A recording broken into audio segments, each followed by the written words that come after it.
नमस्कार दोस्तों, मैं रंजीश कुमार सिंह। नूतन मार्केट डिजिटल प्लेटफॉर्म पर आप सभी का स्वागत है।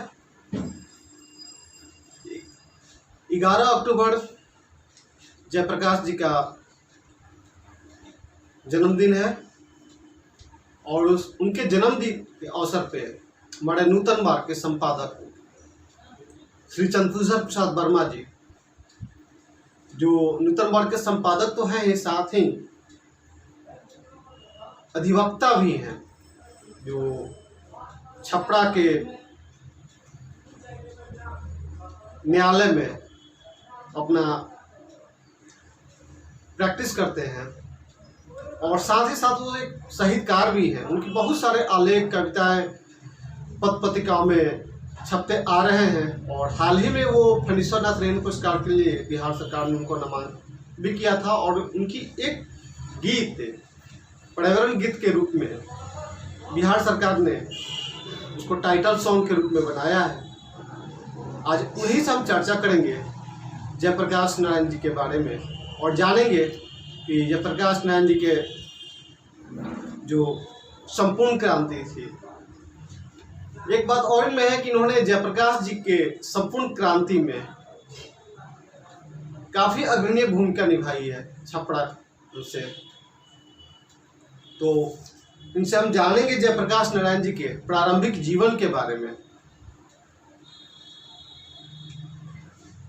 हाँ, तो रजनीश जी, सबसे पहले तो मैं आपको धन्यवाद दूं इस महती कार्य के लिए जो आज आप कर रहे हैं, और उन दर्शकों श्रोताओं को भी मैं धन्यवाद देता हूं जो नूतन मार्ग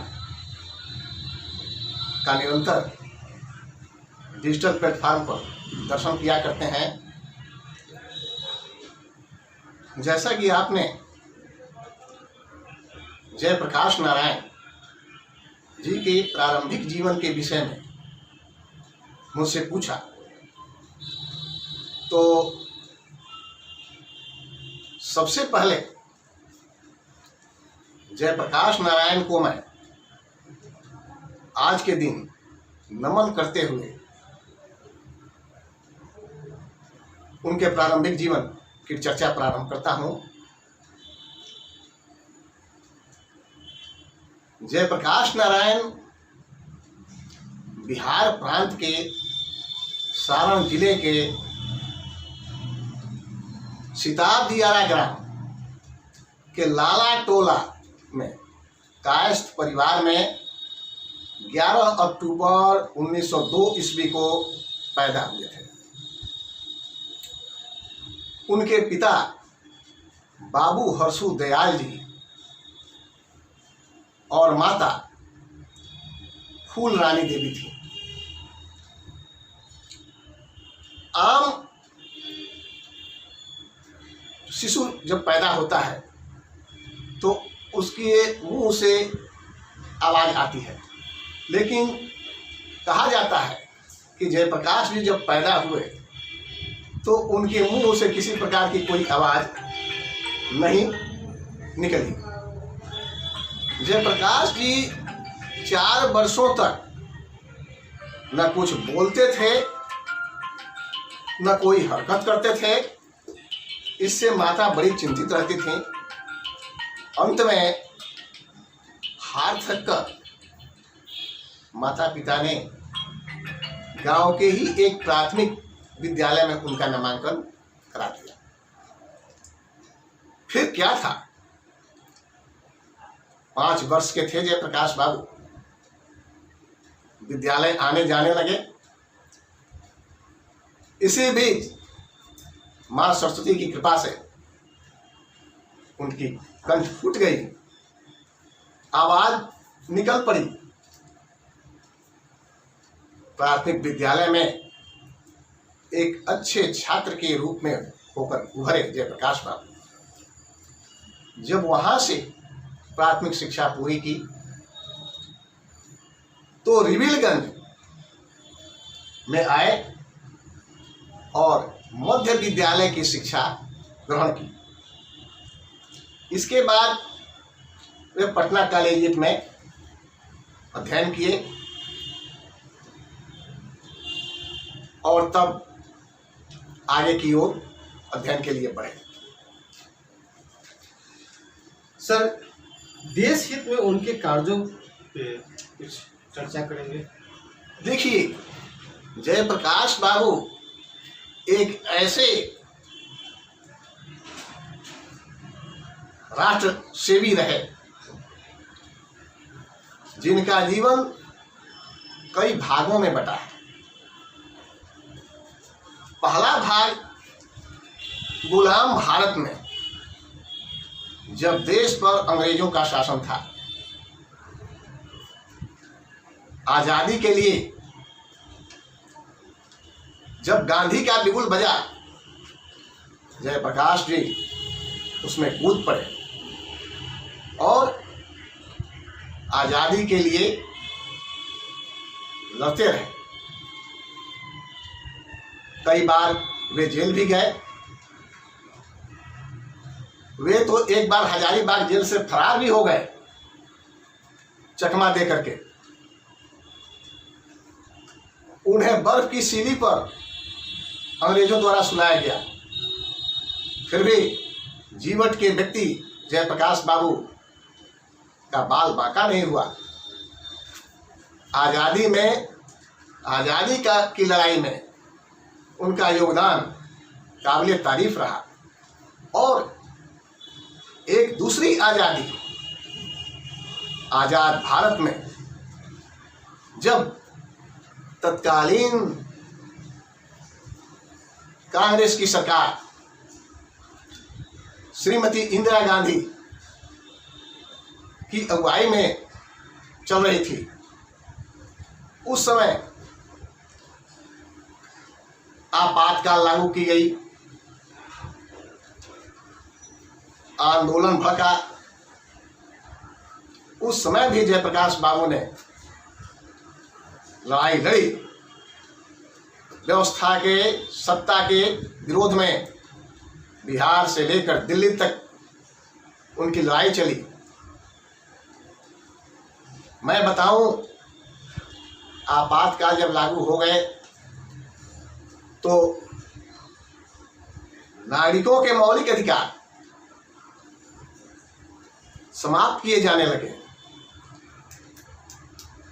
बहुतों को जेल में डाल दिया गया, लोगों पर लाठियां चलाई गई, कितने लोग मौत के घाट उतार दिए गए। ऐसे में जयप्रकाश बाबू भी जेल में बंद कर दिए गए। और लोग जो हैं, जब जयप्रकाश बाबू बंद कर दिए गए तो कुछ लोगों के मन में यह आशंका हो गई कि अब यह आंदोलन समाप्त हो गया। लेकिन बात ऐसी नहीं थी। आंदोलन तो सुलग ही रही थी और वह समय भी आया जब तत्कालीन सरकार जनता के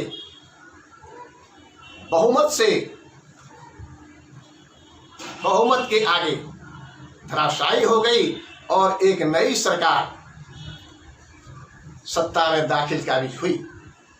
जनता पार्टी की सरकार बनी और नागरिकों के मौलिक अधिकार वापस हुए, देश सुचारू रूप से चलने लगा। सर, जेपीका जी ने जो संपूर्ण क्रांति उन्होंने स्टार्ट किया था, इंदिरा गांधी, कांग्रेस की इंदिरा गांधी सरकार के कुछ नीतियों के विरुद्ध, और ये एक पूरे देशव्यापी आंदोलन बना। ये सर आंदोलन की शुरुआत कहाँ से हुई? देखिए, जयप्रकाश जी इस आंदोलन में पहले कहीं नहीं थे। यह आंदोलन सबसे पहले गुजरात में शुरू हुई, एक छात्र आंदोलन के रूप में। भ्रष्टाचार, महंगाई आदि समस्याओं को लेकर के बहुत छोटे रूप में गुजरात में शुरू हुई। लेकिन जैसा कि हम जानते हैं, देश के किसी कोने में चाहे जो हो, लेकिन असल प्रयोगशाला बिहार ही है। इसके बाद से बिहार में शुरू हो गया ये छात्र आंदोलन।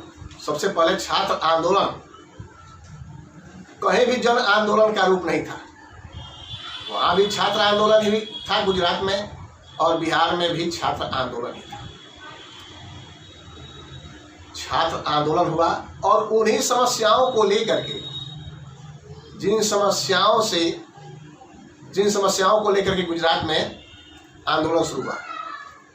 यहाँ भी महंगाई, भ्रष्टाचार, बेरोजगारी आदि कई प्रकार की समस्याओं के विरुद्ध आंदोलन शुरू हुआ। कुछ समय आंदोलन चला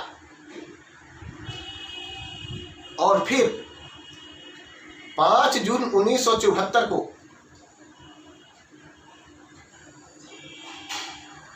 गांधी मैदान की ऐतिहासिक सभा में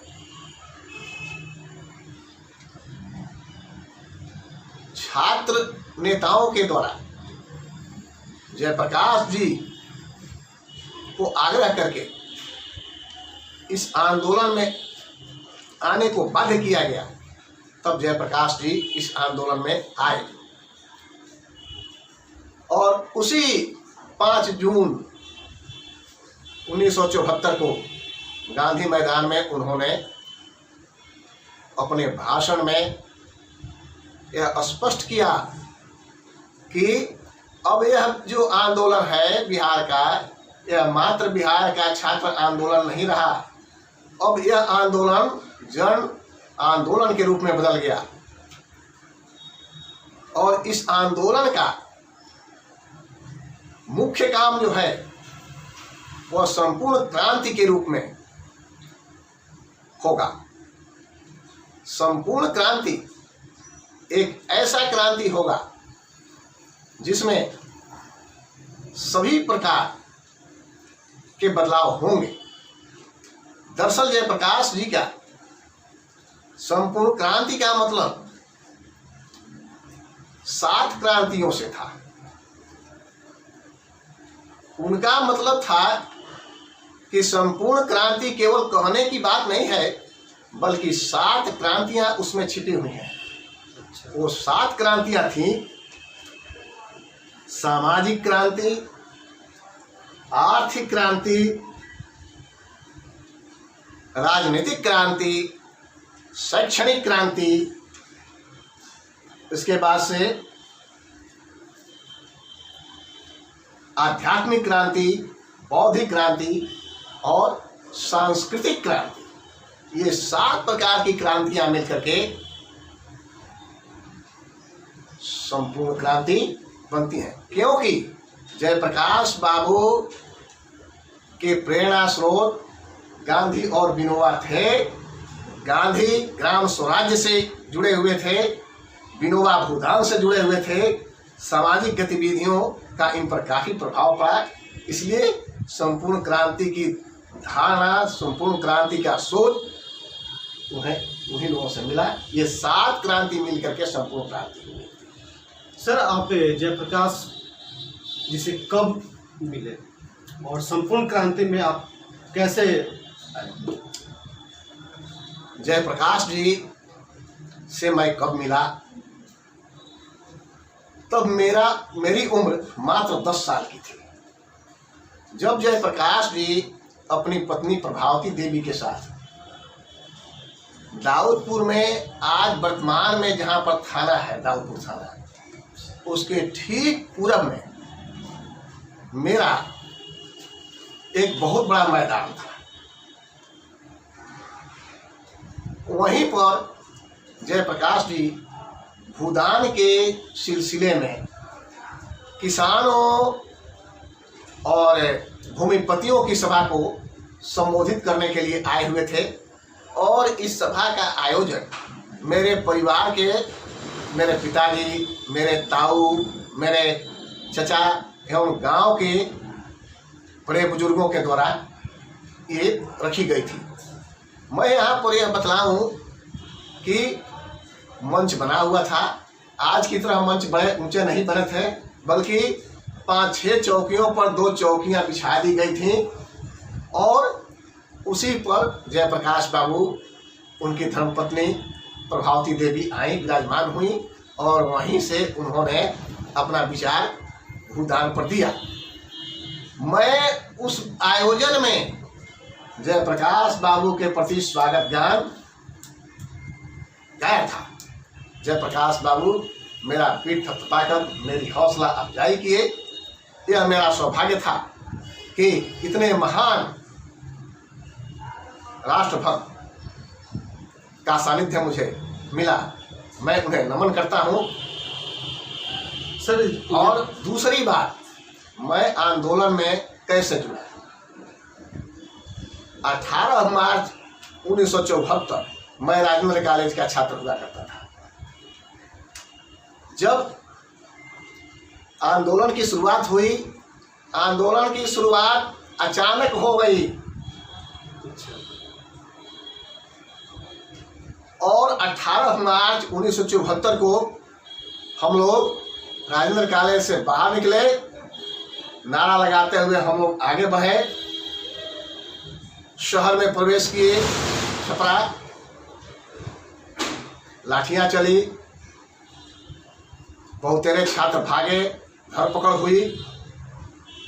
हम लोग मांग अपना लेकर के कलेक्टर साहब के पास पहुंचे।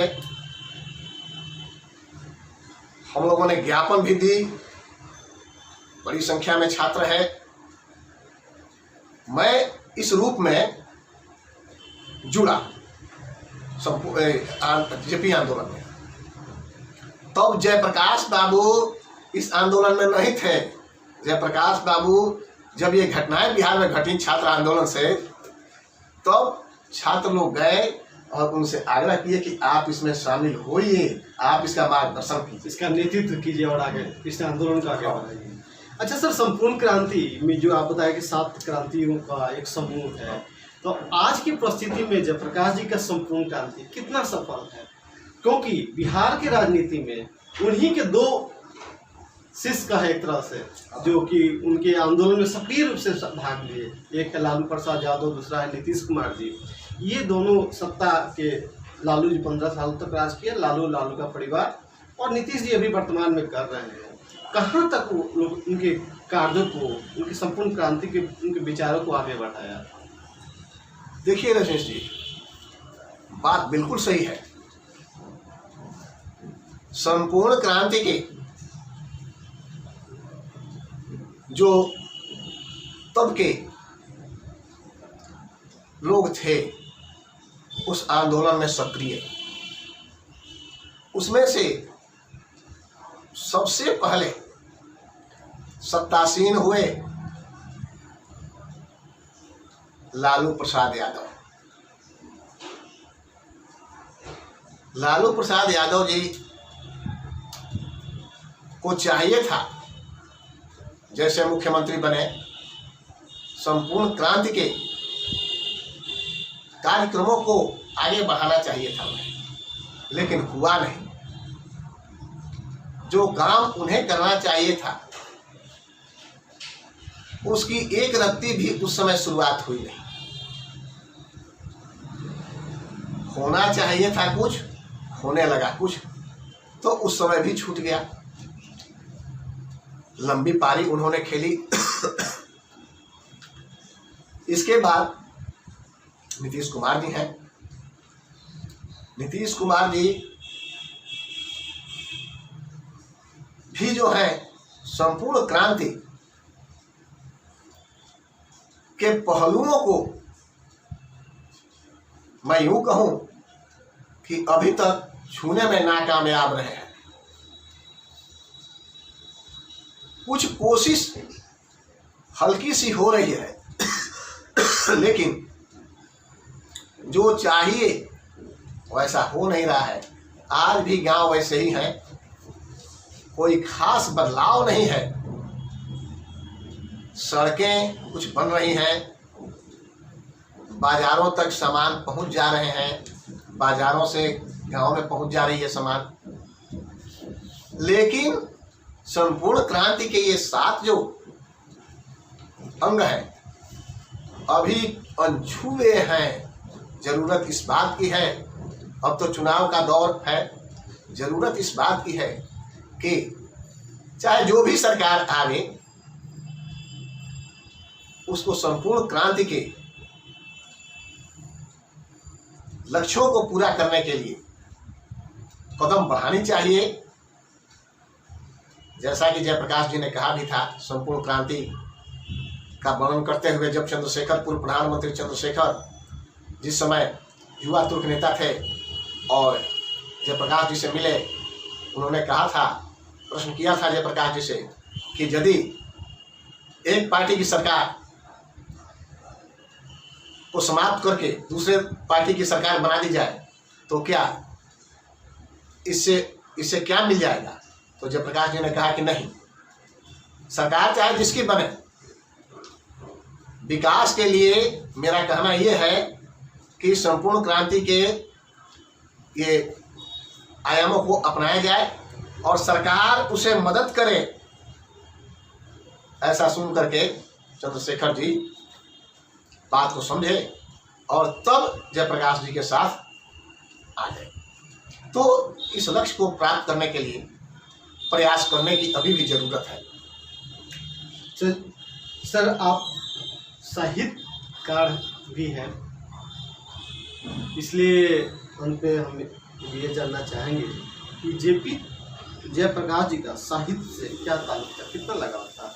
देखिए, सही सोच ही साहित्य को जन्म देता है, सार्थक सोच का होना जरूरी है।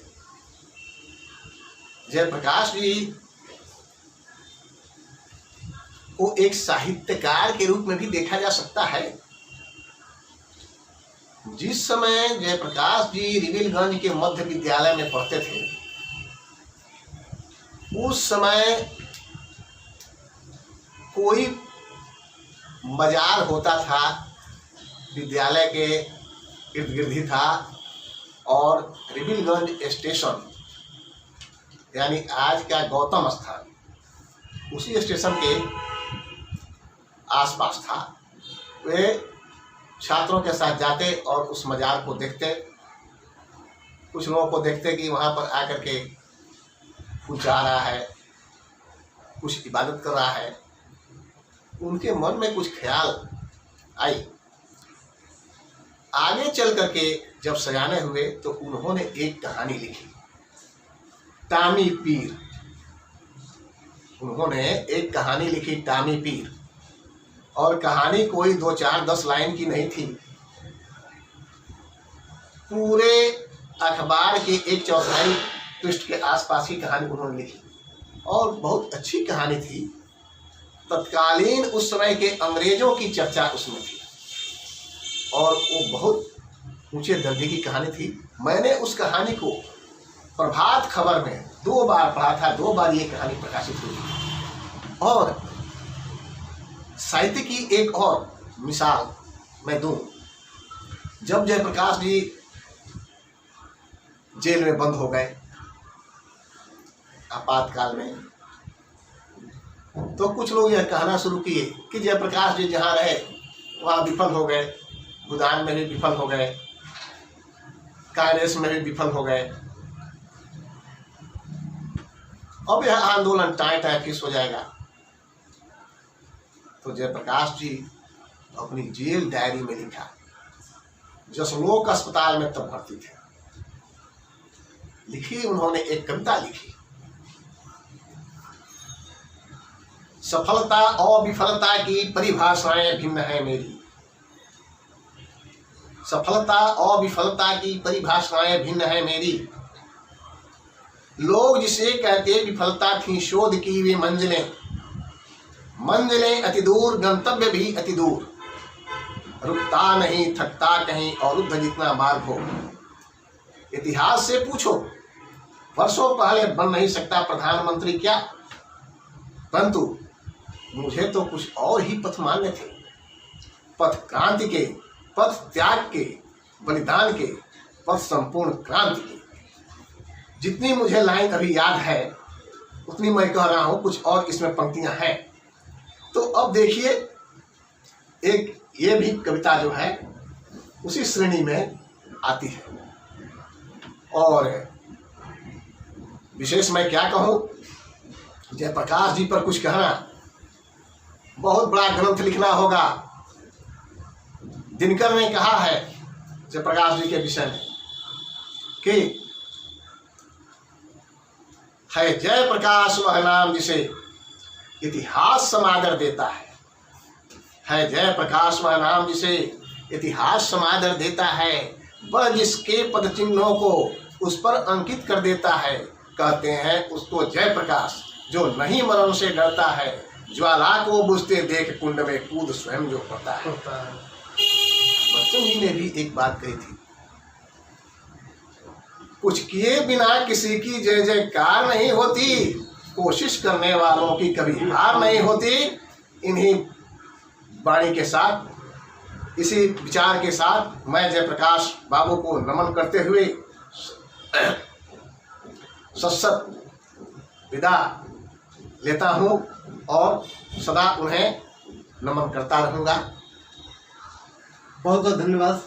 जय जय प्रकाश, जय जय प्रकाश, जय जय प्रकाश। धन्यवाद।